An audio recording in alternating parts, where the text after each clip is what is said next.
چلیے اب ہم آ رہے ہیں ڈرامے کی تعریف اور اجزائے ترکیبی کی طرف کہ ڈرامہ کیا ہے، اس کی تعریف کیا ہے، اور ساتھ ہی ساتھ ہم یہ جانیں گے کہ اس کے اجزائے ترکیبی کیا ہیں، یعنی اگر کوئی ڈرامہ لکھنا چاہے تو کن چیزوں کا وہ خیال رکھے گا تب جا کر ڈرامہ تیار ہوگا۔ ٹھیک ہے، آئیے یہ ہمارے یہاں داخلے نصاب ہے۔ چلیے تھوڑا سا ہم لوگ پڑھتے ہیں شروع سے تاکہ جانکاری ہو جائے۔ تمہید کریں کہ ڈرامہ ایک قدیم صنف ادب ہے جس کی ابتدا مصر سے ہوئی، لیکن وہاں کا کوئی ڈرامہ دستیاب نہیں۔ یہ آپ کو یاد رکھنا ہے، جو ڈرامہ ہے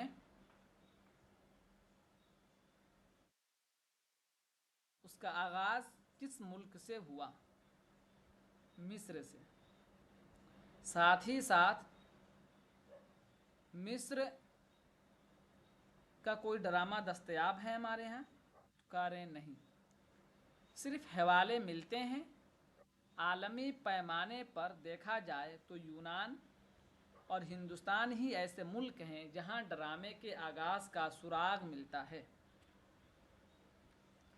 اور نہ صرف ان ملکوں کے قدیم ڈرامے دستیاب ہیں بلکہ معیاری ڈرامائی تنقید بھی پہلے پہل انہی دونوں ملکوں میں لکھی گئی۔ یہ مصر کے بعد اگر کسی ملک میں ڈرامہ لکھنے کا رواج عام ہوا اور ڈرامہ لکھا گیا تو وہ ہے یونان اور ہندوستان۔ بوتیکا اور بھرت ناٹیہ شاستر کو ثبوت کے لیے پیش کیا جا سکتا ہے۔ کمنٹ کیجئے بوتیکا کس کی کتاب ہے؟ کمنٹ کیجئے کہ بوتیکا کس کی کتاب ہے، جلدی سے کمنٹ کیجئے۔ ارسطو کی۔ اور ناٹیہ شاستر کس کی کتاب ہے؟ اس کا بھی کمنٹ کیجئے۔ ناٹیہ شاستر کس کی کتاب ہے؟ بھرت منی کی۔ بہت اچھا، تو یہ دونوں کتابیں ہمیں معلوم ہو گئی، دونوں کتابیں آپ یاد رکھیے۔ ان کتابوں میں ڈرامے کے جو فنی اصول مقرر کر دیے گئے ہیں وہ آج تک برتے جاتے ہیں۔ ان دونوں ملکوں نے ڈرامے کے اصول و ضوابط اپنے اپنے طور پر مقرر کیے۔ ان اصول و ضوابط کی فکری و فلسفیانہ اساس مختلف ہے، لیکن افادیت کا پہلو دونوں میں موجود ہے۔ افادیت مطلب فائدہ اٹھانا۔ فکری چیزیں الگ ہو سکتی ہیں۔ ہمارے یہاں اردو ادب میں آپ کو کھل کے بتاؤں، کام کرنے کے طریقے مختلف ہیں۔ مثال کے طور پر آپ میں سے کوئی نظم پر کام کرتا ہے، کوئی غزل پر کام کرتا ہے، کوئی ڈرامہ پر کرتا ہے، کوئی موتی کا ڈرامہ ہے۔ جی موتی کا ڈرامہ ہے۔ بوتی کا ڈرامہ بالکلیہ نہیں ہے، لیکن ڈرامے کے جو ابتدائی چیزیں ہیں اور ڈرامے کے جو اصول ہیں اس میں پیش کیے گئے ہیں، سمجھ گئے؟ جیسے صبرس انشائیہ کی کتاب نہیں ہے، لیکن بہت پیچھے انشائیہ میں جائیں گے تو صبرس میں انشائیہ کے نقوش ملتے ہیں، اس کو یاد رکھیے۔ تو سب کے کام الگ الگ ہو سکتے ہیں، تو انہوں نے کہا کہ ان کتابوں میں ڈرامے کے جو فنی اصول، یہاں دیکھیے نا، یہاں آپ کا جو اعتراض ختم ہو جائے گا۔ کہا رہا کہ ان کتابوں میں ڈرامے کے جو فنی اصول مقرر کر دیے گئے ہیں وہ آج تک برتے جاتے ہیں۔ ان دونوں ملکوں نے ڈرامے کے اصول و ضوابط اپنے اپنے طور پر مقرر کیے ہیں۔ مثال کے طور پر دکن میں لوگ جو کام کرتے ہیں اردو ادب کا، ان کا طرز الگ ہے، اور جو نارتھ میں دہلی میں کام کرتے ہیں ان کا طور طریقہ الگ ہے، لیکن کام تو اردو ادب کا ہی ہے۔ ان اصول و ضوابط کی فکری اور فلسفیانہ اساس مختلف ہے، لیکن افادیت کا پہلو دونوں میں موجود ہے۔ ایسا نہیں ہے کہ جو طریقہ کار اور جو اصول جو ہے کہ یونان میں بنائے گئے ہیں وہ ہندوستانی اصول کے خلاف بھی ہیں، اور استفادے کی جو قوت ہے اس میں ہے اور اس میں نہیں ہے، ایسا نہیں ہے۔ اصول الگ ہو سکتے ہیں، فکری سوچ الگ ہو سکتی ہے، لیکن افادیت کی صلاحیت دونوں میں۔ آگے آ جائیے۔ ارسطو کیتھارسس کے ذریعے اصلاح نفس چاہتا ہے، جبکہ بھرت منی شانت رس روح میں تحلیل کر دینا چاہتے ہیں، جو شرافت بن کر انسان کو ہمیشہ برائی سے بچاتا رہے۔ اس طرح کے سوالات اب یاد کر لیا۔ ارسطو کیتھارسس کے ذریعے کیا چاہتا ہے؟ اصلاح نفس۔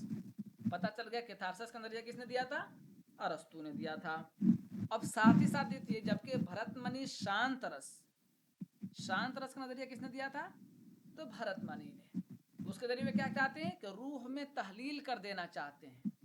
روح میں تحلیل مطلب شرافت نفس بن کر انسان کو ہمیشہ برائی سے بچاتا ہے۔ چلیے، ارسطو کی بوتیقا ڈرامے کی فن یہ پر کتھارسس اور جی سانترس کی تشریح ہے۔ کیا چیز؟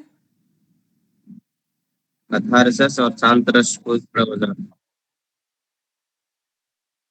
پھر سے بولیے، مجھے سمجھ میں نہیں آ رہا ہے۔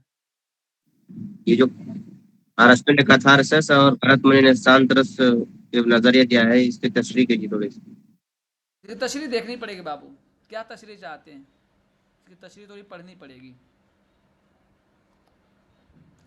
کتھارسس کریں ڈرامے میں وہ چیز، جیسے مثال کے طور پر حالی نے کیا کہا تھا، شاعری ایسی ہونی چاہیے جسے اصلاح نفس ہو، صرف محبوب کے جو ہے کہ بال کھال خد و خال خوبصورتی نہ بیان کیا جائے۔ اسی طرح ڈرامے میں وہ چیز پیش کی جائے جس کے ذریعے انسان کی اصلاح ہو جائے، اصلاح نفس ہو جائے۔ یہ چیز ہے، کوئی الگ سے کوئی ایسی چیز نہیں ہے۔ اسی کو نام انہوں نے کتھارسس دیا، تزکیہ نفس، کتھارسس، جس کو قرآن میں بھی آیا ہے، زکو انفسکم۔ آگے آ جائیے۔ اور بھرت منی نے شانت رس کا، شانت کرتے شانتی چاہیے آتما کو، رس کا مطلب سکون، روح میں تحلیل کر دینا چاہتے ہیں، جو شرافت بن کر انسان کو ہمیشہ برائی سے بچاتا ہے۔ اس میں اگر کچھ سمجھ میں نہیں آیا تو پھر پوچھ لیجئے گا، ایسی کوئی چیز نہیں جو سمجھ میں نہ آتی ہو۔ ارسطو کی بوتیقا ڈرامے کی فن پر لکھی گئی قدیم ترین تصنیف ہے۔ اس کو آپ لکھ لیجئے۔ اب بوتیقا کیا ہے؟ ڈرامے کا فن پر لکھی گئی ہے۔ جو آپ نے سوال کیا شاید پڑھ کر آتے تو سوال پہلے ختم ہو جاتا۔ بنیادی طور پر اس میں فن شاعری سے بحث کی گئی ہے۔ اب دیکھیے، میں آپ کہا بھی تھا کہ ایسی کتاب ہے جس میں اس میں اصول بیان کیے گئے ہیں، لیکن کیا کہا کہ بنیادی طور پر شاعری کے اصول بیان کیے گئے ہیں۔ اسی ضمن میں ڈرامائی شاعری، المیہ اور تربیہ کا بھی ذکر آیا ہے۔ تو پتہ کیا چلا کہ جو بوتیقا میں ارسطو نے ڈرامے کے تعلق سے جو بات پیش کی ہے، تو ڈرامے کو دو حصے میں بانٹا ہے، ایک ہے المیہ اور دوسرا تربیہ۔ اب آگے آ جائیے۔ رزمیہ شاعری، ٹریجڈی، کامیڈی اور اسی طرح بانسری اور چنگ کے راگ، اگر آپ بالکل فنی نقطہ نظر سے دیکھیں تو یہ سب نقلیں ہیں۔ اب یہ چیز کہاں سے لی گئی ہے؟ ارسطو کی کتاب بوتیقا سے۔ ترجمہ عزیز احمد کا جو ہے، اس کو آپ یاد رکھ لیجئے، جب تحقیق میں آئیے گا تو لفظاً لفظاً تحقیق کیجئے گا۔ آگے آ جائیے۔ صفدر آہ ناٹیہ شاستر کے حوالے سے لکھتے ہیں۔ اب اس کو بھی یاد رکھ لیجیے، قول ہے۔ ہندو فلسفے کے مطابق برائی سے جہاد کرنا برائی کا حل نہیں، ان کے نقطۂ نظر سے ہنگامے سے ہنگامہ اور جنگ سے جنگ ہی پیدا ہوگی۔ بھرت منی کے نزدیک برائی کا حل برائی کا استفہام ہے۔ استفہام مطلب اس کا سمجھنا ہے کہ آخر وہ برائی کیسے آئی، کہاں سے پیدا ہو رہی ہے، اس کے وجوہات اور اسباب کیا ہیں، یہ جاننا ضروری ہے۔ ہمارے یہاں بھی ایسا ہی ہوتا ہے کہ چور پکڑایا سزا دے دیتے ہیں، ہم اس پر غور نہیں کرتے ہیں کہ آخر اس کو چوری کرنے پر کون سی ایسی چیز ہے جو اکسا رہی ہے، یا نفسیات ہے، خواہشات ہے، یا دیگر چیزیں ہیں۔ مثال کے طور پر بچہ کوئی پڑھائی چھوڑ دیتا ہے، یا کوئی بچہ خودکشی کر لیتا ہے مختلف یونیورسٹیوں میں، اس یونیورسٹی میں بھی ایسا معاملہ پیش آیا ہے، تو آخر کیوں؟ ٹھیک ہے، کس کی وجہ سے کیا بات سمجھ میں آتی ہے، لیکن آخر وہ کون سی چیز ہے، کون سے اسباب و عوامل ہے جس نے اس کو مجبور کیا اس بات پر کہ وہ یہ کام کرے اور اس قدم کو اٹھائے۔ آگے آ جائیے۔ جیسا کہ پہلے کہا گیا، یونانی ڈرامے کو شاعری میں ہی شمار کرتے تھے، یونانی ڈرامے کو شاعری میں ہی شمار کرتے تھے، یہ دیکھ لیجیے، لیکن رفتہ رفتہ یہ الگ فن بن گیا۔ وہاں اس کی ابتدا مذہبی رسوم کی ادائیگی کے تحت ہوئی، پھر تفریحی عناصر بھی اس میں شامل ہو گئے۔ اب ایک سوال اگر یہاں سے بن جائے دعویٰ دلیل کا کہ یونان میں ڈرامے کا آغاز کیسے ہوا، مذہبی رسومات کے طور پر، تفریحی عناصر کے طور پر، یا زندگی کے گوشے کو پیش کرنے کے طور پر یا طنز و مزاح کے طور پر. کیا بتایا کہ ابتدا مذہبی رسوم کی ادائیگی کے تحت ہوئی، پھر تفریحی عناصر اس میں شامل ہو گئے، اور پھر یونان میں اتنی ترقی کر گیا کہ تمام فنون لطیفہ پر سبقت لے گیا. فنون لطیفہ میں کون کون چیزیں آتی ہیں؟ کسی کو معلوم ہے؟ فنون لطیفہ میں کون کون سی چیزیں آتی ہیں؟ 4-5 چیزیں تو بالکلیہ اس میں شامل ہیں. کسی کو بھی معلوم ہے تو بتائیے، کوشش کیجیے،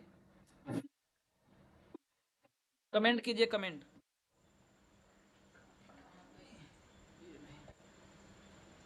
فنون لطیفہ میں موسیقی، رقص، ڈرامہ آتا ہے. اس پر ایک کتاب ہے، میں بتاتا ہوں آپ کو، اس کو ضرور پڑھ لیجئے گا، موقع ملے گا تو. یہ ہندوستان میں جو فنون لطیفہ ہیں اور ہندوستانی تاریخ جو ہے، شکیل الرحمان کی کتاب ہے. میں آپ کو بتا دیتا ہوں کہاں لکھا تھا اس کو. لطیفہ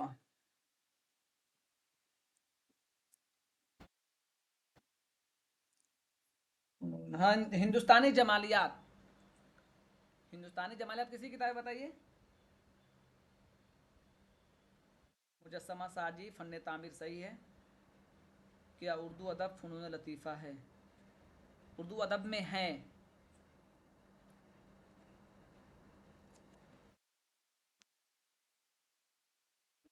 میں نے 4-5 جو، ہاں دیکھیے، ادب، فنون لطیفہ میں کیا چیزیں آتی ہیں؟ ادب، مصوری، موسیقی، رقص، سنگ تراشی. یاد کر لیجئے اس کو، امتحان میں نہیں آئے گا، یہ آ بھی سکتا ہے، اس کو یاد کر لیجئے. یہ بھی اس پر اتفاق ہے لوگوں کا. اس کے علاوہ بھی چیزیں ہیں، اسے انکار نہیں ہے، لیکن اس پر اتفاق ہے. ادب، مصوری، موسیقی، رقص، سنگ تراشی. یہ 5 چیزیں ایسی ہیں جس پر اتفاق ہے تمام نہیں تو بالکلیہ اور اکثر لوگوں کا فنون لطیفہ میں. اور ہندوستانی جمالیات جو کتاب ہے شکیل الرحمان کی، ان کو پڑھ ڈالیے. چلیے آگے. کرے محققین کی رائے ہے کہ باقاعدہ ایجاد سے پہلے اہل یونان کی طباع میں ڈرامہ، طباع طبیعت کی جمع طباع لکھا ہے، یعنی ان کی طبیعت میں، ان کے خواتر میں ڈرامہ کا عنصر موجود تھا، اور اس کی شہادت ان مذہبی رسوم سے ملتی ہے جنہیں اسرار برزخ کہتے ہیں. برزخ کس کو کہتے ہیں؟ برزخ جہنم. جہنم. اسرار برزخ جہنم کے بھید نہیں. کیا جہنم ترجمہ کے ہوگا راز. اس کا؟ خواہشات کہہ سکتے ہیں اس کا ترجمہ. اس کا ترجمہ کیا کر سکتے ہیں؟ خواہشات. اب چلیے، یہ باتیں ہو گئی، ہم اس کی روایت کو جان لیے. اب تھوڑا سا ہم لوگ پڑھیں گے ڈرامے کی تعریف. ہم چاہیں گے کہ آپ میں سے کوئی پڑھے. کون پڑھے گا؟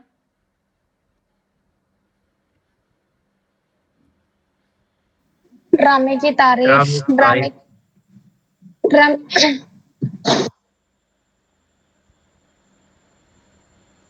پڑھیے. ڈرامے کی دو ٹوک تعریف اگر ناممکن نہیں تو مشکل ضرور ہے. اس کی وجہ یہ ہے کہ ادبی و فنی تخلیقات کے متعلق مختلف لوگوں کے خیالات و تصورات مختلف ہو سکتے ہیں، بلکہ ہوتے ہیں.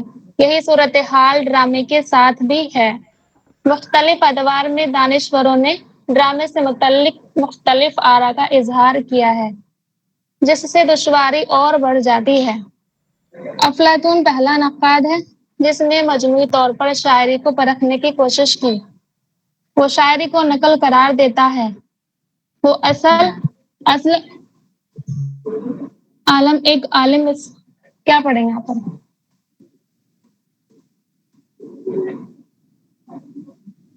پڑھیے، کوشش کیجیے. وہ اصل عالم ایک عالم مثال کو مانتا ہے. اس کا اصل خیال ہے عالم، کہ اس سے پہلے ہی بتایا تھا، نقل نہیں، نقل قرار دیتا ہے اصل. وہ اصل عالم ایک اصل عالم مثال کو مانتا ہے. وہ اصل عالم ایک عالم مثال کو مانتا ہے. اس کا خیال ہے کہ ایشیا کی اصل عالم مثال میں موجود ہے، اور اشیا اس کی اصل، اطمینان پڑھیے، ایشیا نہیں، اشیا ہے. شیون جمع اشیا.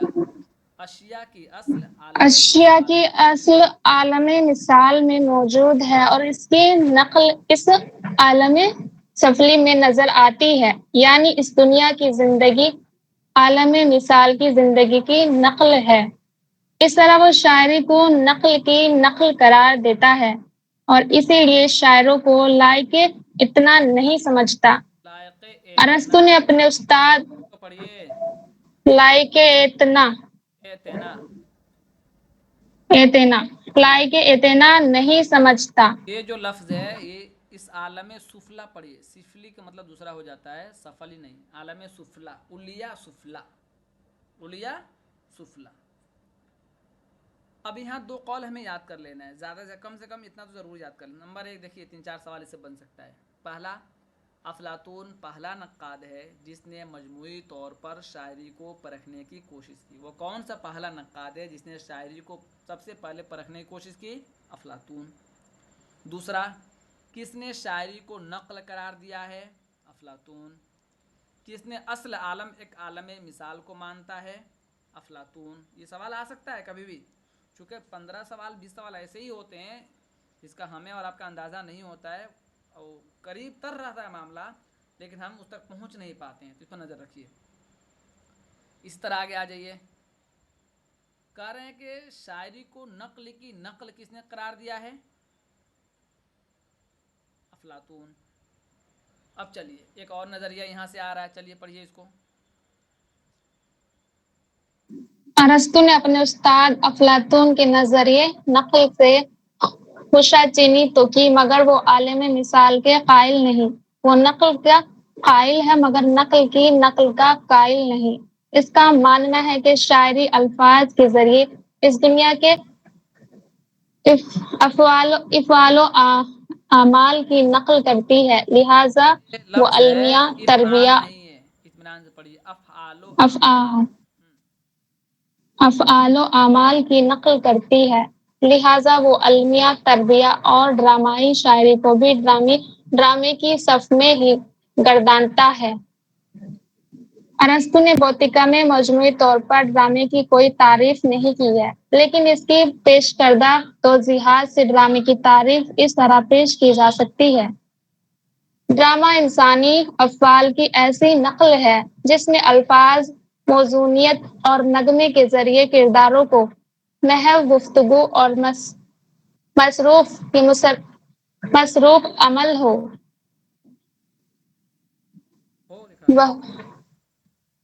ڈرامہ بہو ایسا ہی انسانی دکھایا، افعال کی ایسی نقل ہبہو ہے جس میں الفاظ، موزونیت اور نغمے کے ذریعے کرداروں کی محو گفتگو اور مصروف عمل ہو بہو ویسا ہی دکھایا جائے جیسے کہ وہ ہوتے ہیں، یا ان سے بہتر یا بدتر انداز میں پیش کیا جائے۔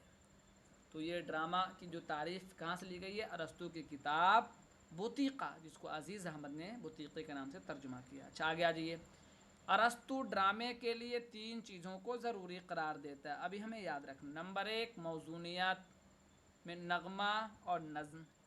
نمبر 2 یہ انسانی افعال کی نقل ہو جس میں ان کو بہتر یا بدتر ہو بہو ویسا ہی پیش کیا جائے جیسے کہ وہ ہوتے ہیں۔ نمبر 3 اس میں بیانیہ کے برعکس کرداروں کو محو گفتگو اور مصروف عمل دکھایا جائے۔ گو کہ یہ ڈرامے کی مکمل تعریف نہیں، مگر ان توضیحات سے ڈرامے کا ایک تصور ضرور ابھرتا ہے۔ اب ہمیں کیا یاد کر لینا ہے کہ ارسطو نے ڈرامے کے لیے کن چیزوں تو یہ 3 چیزیں، کتنی چیزوں پھر بھی یہ 3 چیزیں، ٹھیک ہے؟ کن چیزوں مطلب موزونیت، نغمہ اور نظم، اور پڑھ یہ کہیں گے، جب کتنے کہیں گے تعداد میں تو 3، یہ باتیں ہو گئی ہماری۔ اس میں پوری لمبی چوڑی بحث ہے، اس کو پڑھیے، کتاب دے دیا ہوں، اور آگے ہم لوگ چلتے ہیں اجزائے ترکیبی پر سیدھے۔ اب یہاں آئیے، آپ میں سے کوئی اور پڑھیے تو بہتر ہوگا تاکہ سب کو پڑھنے کا موقع ملے تھوڑا۔ ڈرامے کے اجزائے ترکیبی، چلیے جب ہم کسی صنف یا کسی فنی تخلیق کا مطالعہ کرتے ہیں تو اس کو کلی طور پر سمجھنے کے لیے اس کے اجزاء و عناصر کا مطالعہ ضروری ہو جاتا ہے۔ بقول ارسطو ڈرامے کے اجزاء ترکیبی 6 ہیں: پلاٹ، کردار، مکالمہ، موسیقی اور آرائش۔ اس طرح ترہمانی اپنی کتاب اردو ڈرامہ کا ارتقاء میں ڈرامے کے اجزاء ترکیبی 9 بتاتے ہیں۔ وہ لکھتے ہیں ڈرامے میں حسب ذیل فنی لوازم یا اجزاء ترکیبی کا ہونا ضروری ہے۔ اگر ان میں سے ایک بھی کمزور یا غائب ہو تو ڈرامہ مکمل شکل اختیار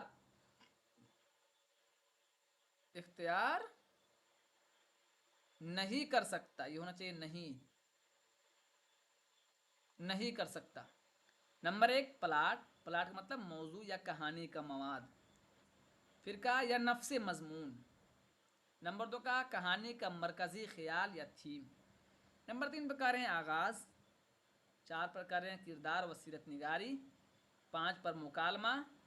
6 پر کہہ رہے ہیں تسلسل، کشمکش اور تذبذب۔ 7 میں تصادم۔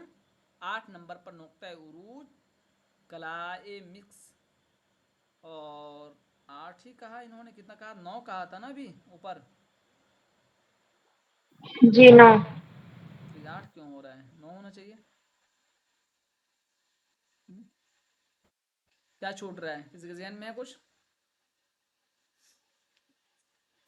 انجام، گڈ، بہت اچھا، انجام۔ ہاں یہاں دیکھیے آگے بھی لکھا انہوں نے، جب وہ ان تفصیل بیان کرتے ہیں تو ایک اور جز یعنی انجام کا اضافہ کرتے ہیں۔ سر یہ تھیم اور نفس مضمون میں کیا فرق؟ تھیم اور نفس مضمون دونوں کا اگر ایک معنی لیں گے تو کہیں گے خلاصہ، لب لباب۔ کیا مطلب ہوتا ہے؟ لب لباب، کہانی کا تھیم کیا ہے، یعنی کون سی ایسی چیز ہے جس پر پوری کتاب کی کہانی اور پورے کتاب کا تانا بانا چل رہا ہے، ٹھیک ہے؟ اور نفس مضمون وہی ہوتا ہے، جو نفس مضمون ہے مطلب کون سی ایسی چیز ہے جس کو سامنے رکھ کر وہ پیش کرتے ہیں۔ اب یہاں کہا کہانی کا مرکزی خیال اور تھیم، تھوڑا سا اس میں دونوں میں فرق ہو سکتا ہے، میں بتاتا ہوں آپ کو۔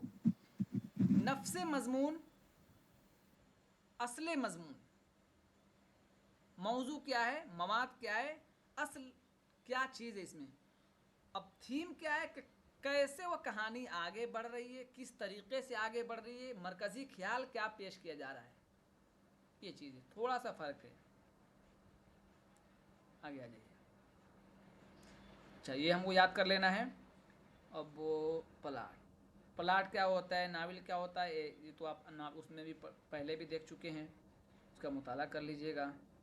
اب ہم دھیرے دھیرے آگے بڑھ رہے ہیں۔ کردار،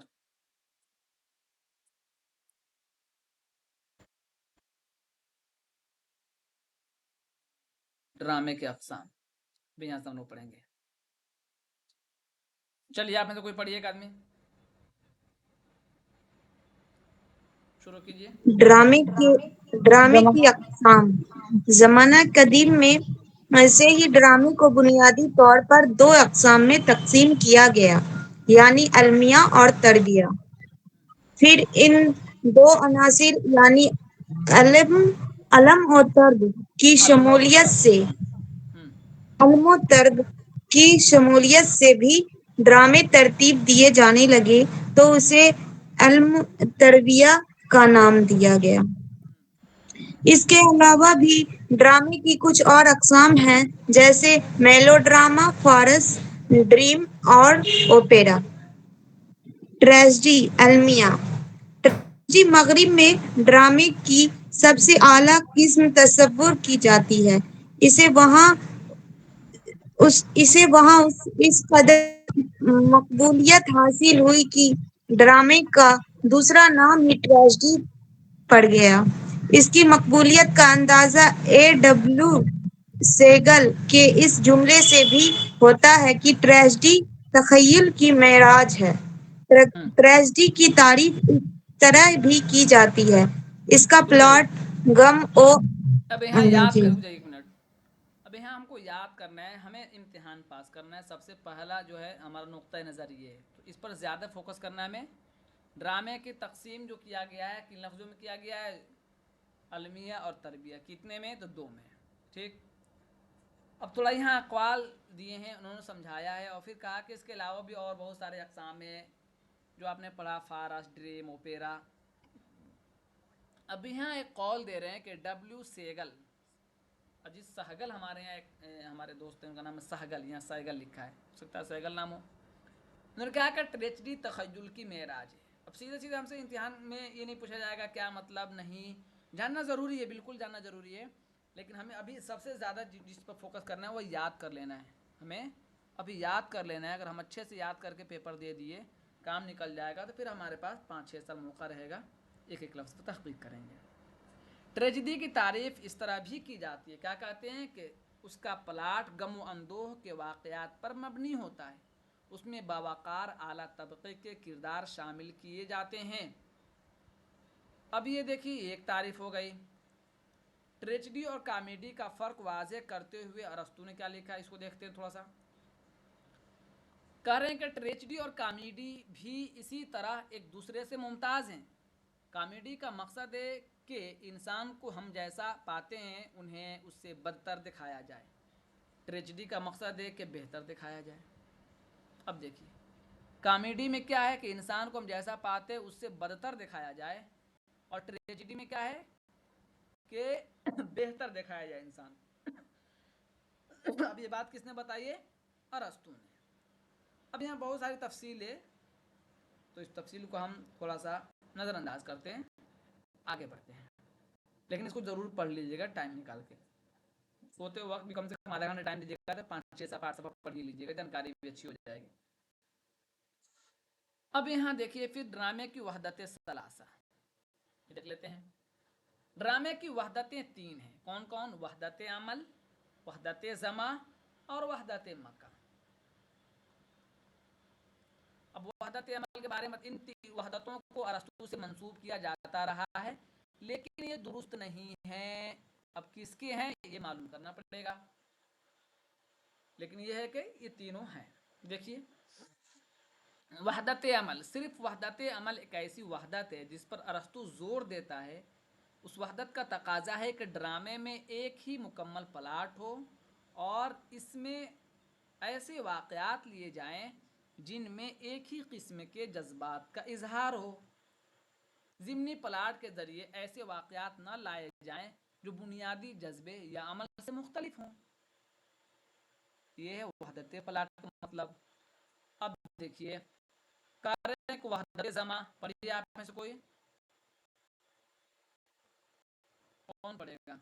کوشش کیجیے, موقع مل رہا پڑھیے. یہاں پڑھیں گے تو بہت آگے جائیں گے.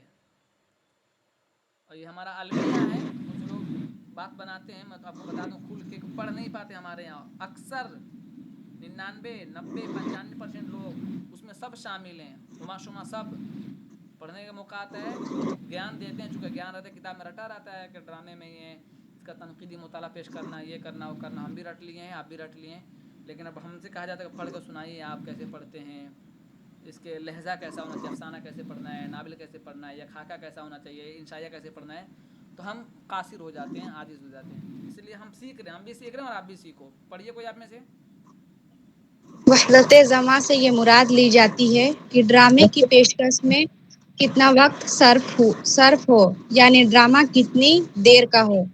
اس وحدت کو ارسطو نے منسوب کیا جاتا رہا ہے, لیکن یہ درست نہیں ہے. ارسطو نے اس کی طرف صرف یہ اشارہ کیا کہ ٹریجڈی اس کی کوشش کرتی ہے کہ حتی الامکان حتی الامکان اس کا عمل آفتاب کی ایک گردش کی حدودیا اس کے قریب وقت کا پابند رہے. لیکن رزمیہ شاعری کے وقت کی کوئی حد نہیں. ارسطو کے اس قول کے یورپ کے نقادوں نے مختلف معنی نکالے.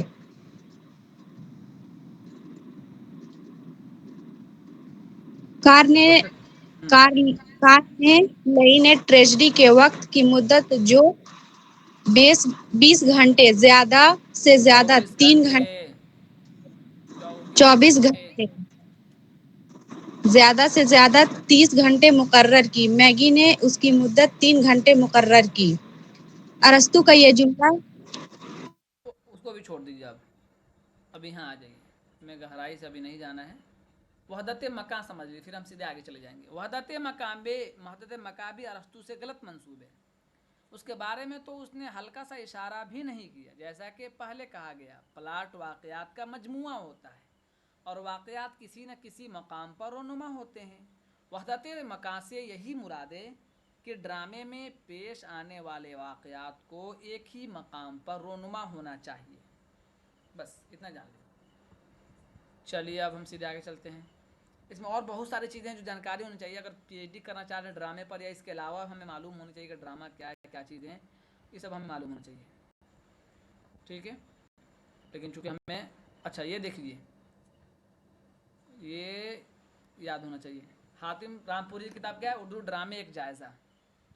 اردو ڈرامے ایک جائزہ حاتم رامپوری کی ہے. صفدر ہندوستانی ڈرامہ. اسلم قریشی کیا ہے؟ ڈرامہ نگاری کا فن. محمد شاہد حسین کا ہے ڈرامہ فن اور روایت. نور حسن الہی, یہ محمد شاہد حسین یہ جے این یو سے ہیں کیا؟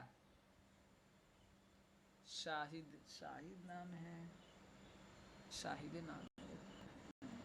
ان کی بھی کئی کتابیں ہیں ڈرامے. اب یہاں پھر سے کہہ رہے ہیں کہ اردو ڈرامے کا پس منظر اور اس کی صورتحال, اس کو بھی ہمیں نہیں دیکھنا ہے. امتحان کے لیے پڑھنا ہے, جانکاری رکھیے. پوری کتابیں جب آپ کے سامنے پیش ہے جانکاری ضرور رکھیے. یہاں بہت ساری چیزیں ہیں.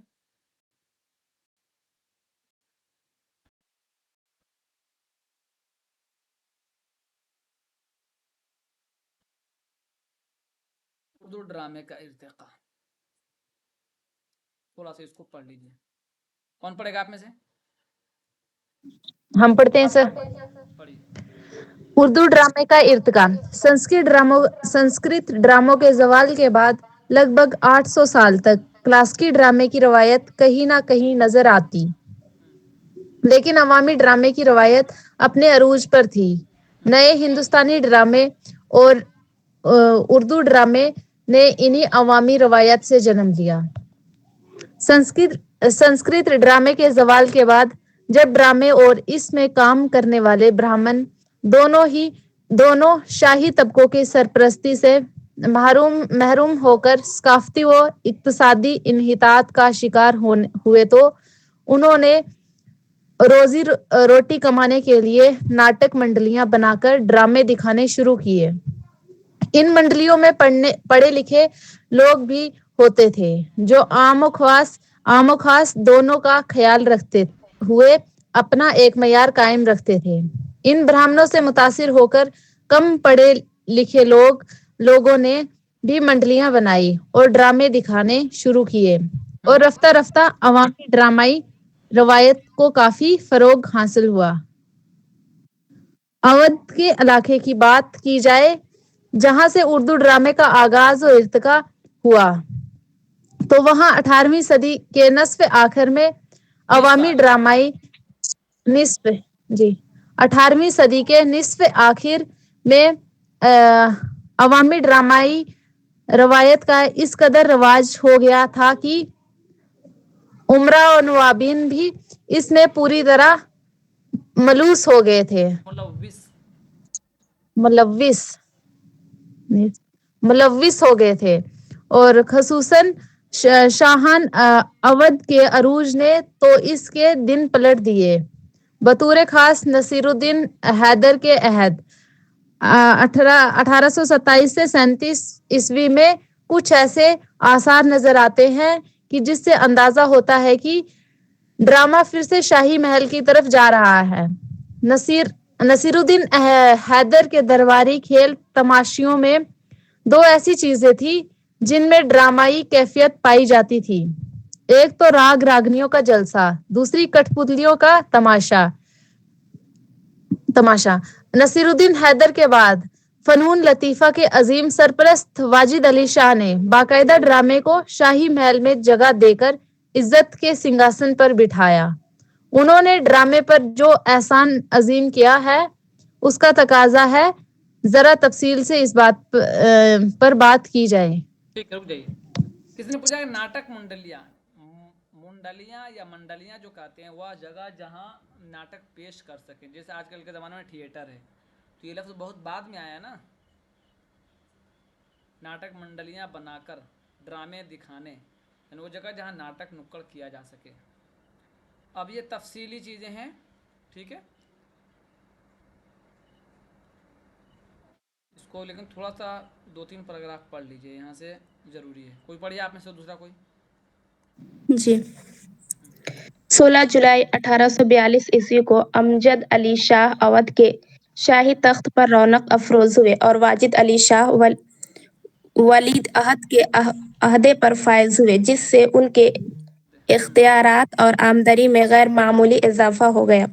اس وقت واجد علی شاہ کی عمر 20 سال تھی اور ناچ گانے کا شوق شباب پر تھا، چنانچہ حسین اور خوشگلو عورتیں جمع کی گئی، انہیں ناچ گانے کی تعلیم دینے کے لیے استاد مقرر ہوئے۔ یہ عورتیں پریاں کہلاتی تھیں۔ ان کی تعلیم کے لیے ایک مکان آراستہ کیا گیا تھا جو پری خانہ کہلاتا تھا۔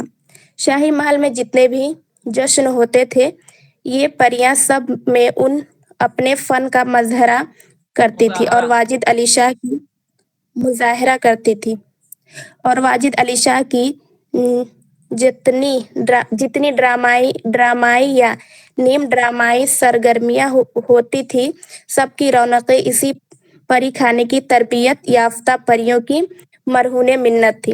یہ پری خانہ ایک طرح سے رقص و موسیقی کی تربیت گاہ تھی۔ واجد علی شاہ کی ڈرامائی سرگرمیوں کو 2 حصوں میں تقسیم کیا جا سکتا ہے، ایک تو وہ جن میں صرف ڈرامائی عناصر پائے جاتے ہیں، جیسے 36 ایجادی رہس، رادھا کنہیا کا قصہ اول اور جو گیا میں میلے۔ ان میں ڈرامائی حرکت و عمل تو ہے لیکن واقعہ پلاٹ نہیں، اس لیے ہم انہیں ڈرامہ نہیں کہہ سکتے۔ دوسرے وہ جن میں مکمل ڈرامہ ہے، جیسے 3 اسٹیج مثنویاں اور رادھا کنہیا کا قصہ دوم۔ ان میں مکمل پلاٹ ہے جس میں ابتدا، وسط اور اختتام موجود ہے۔ ان میں ڈرامے کے تمام اجزائے ترکیبی یعنی پلاٹ، کردار، مکالمہ اور زبان کی ترتیب واضح ہے اور ان کی اسٹیج پیشکش کے تمام امکانات روشن ہیں۔ بس واجد علی شاہ اور بہت اندر کی باتیں بہت ہیں، جاننا چاہیے، لیکن ہمیں ابھی وقت کے حساب سے بھی پڑھنا ہے۔ چلیے، تو ایک بات ہم یہ جانیں کہ ڈرامے کو جو آگے بڑھایا اور شاہی محل میں جگہ دی وہ کون ہے؟ واجد علی شاہ۔ اب ساتھ ہی ساتھ واجد علی شاہ کے ہاں جو عورتیں کام کرتی تھیں ناچنے گانے کا ڈرامے میں، تو ان کا نام کیا رکھا تھا؟ پریاں۔ یہ یاد رکھیے گا، ہو سکتا ہے کبھی بھی سوال اس میں سے پوچھ لے، کیا کہتے تھے اس کو؟ پریاں۔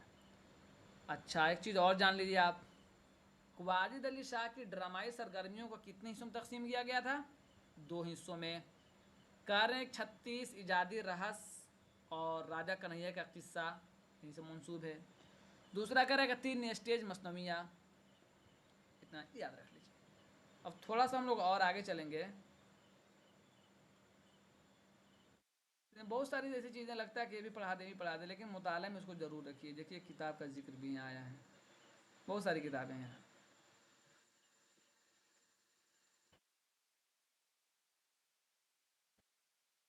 ہمیں تو صورتحال، چلیے اس کو بھی رکھیے ادھر۔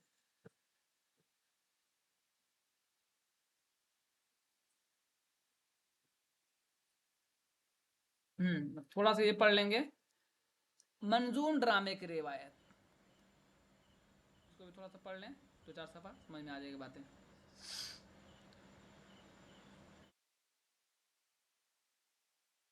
پھر وہی باتیں ہیں جو میں اوپر پڑھا دیا آپ کو۔